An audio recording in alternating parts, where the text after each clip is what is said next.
Continue to follow breaking news. The FBI is investigating a series of threats to several of President-elect Donald Trump's cabinet picks. In a statement, the agency says it received numerous bomb threats and swatting incidents involving some of his selections. CBS News is working to confirm the names of the individuals who have been targeted. So far, we have unconfirmed reports that Pete Hegseth, Trump's pick for Secretary of Defense, is one of the people. CBS News Homeland Security and Justice reporter Nicole Sganga is tracking these developments for us. Nicole, what more are we learning?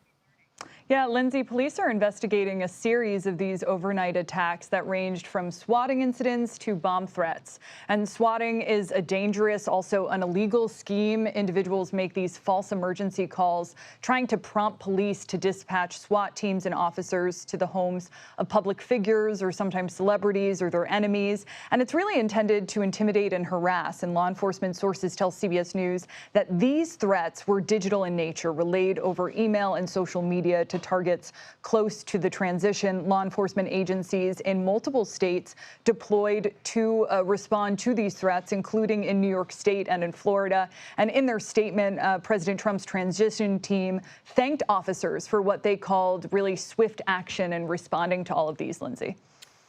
Who are these threats targeting in specific? You mentioned a couple of states, so a couple of names come to mind. Yeah, CBS News has learned that multiple Trump appointees were targeted. The New York home of Congresswoman Elise Stefanik, Trump's pick to be U.S. ambassador to the United Nations, the home of Howard Lutnick, Trump's pick to be Secretary of Commerce. NYPD said a 911 call came in reporting a terrorist bomb threat at his home.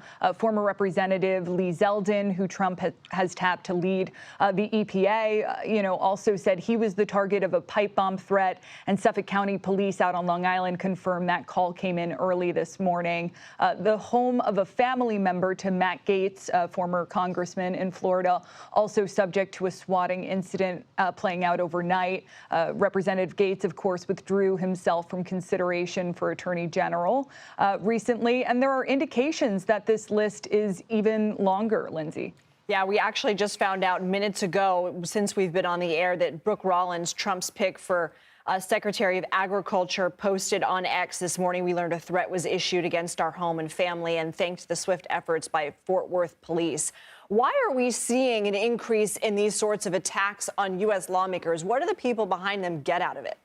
Yeah, I mean, swatting has been increasingly used to attack public officials, celebrities, even faith-based institutions like synagogues and mosques. We actually saw an uptick in those sort of calls following Hamas's October 7th attack.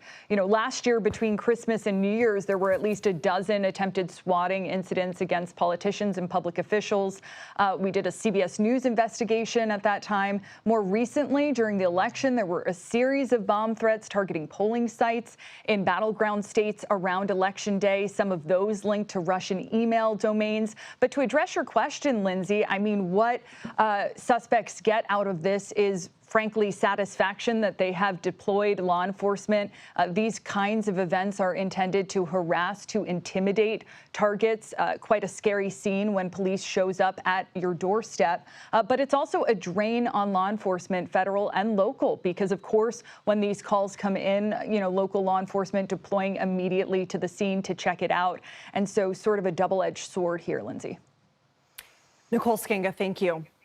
Thank you.